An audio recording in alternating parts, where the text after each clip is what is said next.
हाँ नाज़रीन, मदई जी मां के आम ख़बर पिया ॾियूं त ॾखण वासी जा बिरादरीअ जा कारोबारी माण्हू मदई जी में गेव खपाए रहिया हुया त डाकसन तां गेव चोरी वारे इल्ज़ाम में मीराणी बिरादरीअ जी धुर सां उन्हनि जो झेड़ो थी पियो।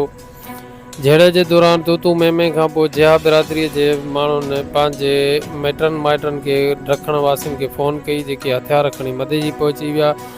नतीजे में धुरनि में फायरिंग जी ॾे वठि थी। उन खां पोइ पुलिस जेको आहे उहो फौरी तौर ते पहुची करे ॿिन्ही धुरनि मां ॿ माण्हुनि खे गिरफ़्तार करे वरितो।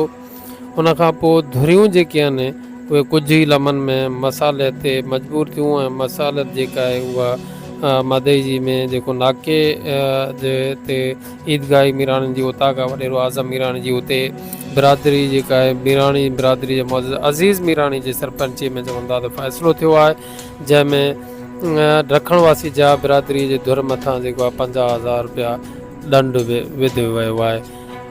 ॻाल्हियूं मुख़्तलिफ़ ॿुधण में अचनि थियूं पियूं त जिया बिरादरी जो इल्ज़ाम आहे त असां गेव खपाए रहिया हुआसीं। मीराणी बिरादरी जो छोकिरो जेको आहे गाॾीअ में गेव लाथो, असां हुनखे सॻ समेत पकड़ी वरितो हुते। जॾहिं त मीराणी बिरादरी जो मुखबु आहे त छोकिरो जेको आहे उहो गुज़रे पियो। गेव वारी गाॾीअ ते हिकिड़ो छोकिरो वेठो हो, जंहिंखे हुन को लुकमू चयो, वाह साईं वाह, या को अहिड़े क़िस्म जो, त जंहिंखां पोइ उन्हनि जी पाण में तूतू में थी मामिलो अॻिते वधी वियो।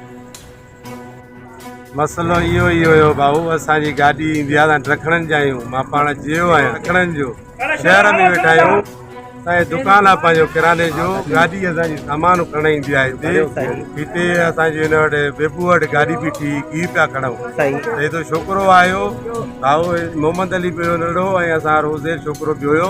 उते गाॾी जा 4-5 कार्टून लाहे विया। जॾहिं 6 कार्टून लाहे पियो त असां हिनखे पकिड़े विधोसीं। हा, असां सां हुते वरी पोइ उहो विड़ियो बि आहे, वरी गिह बि असांजो खणी विया।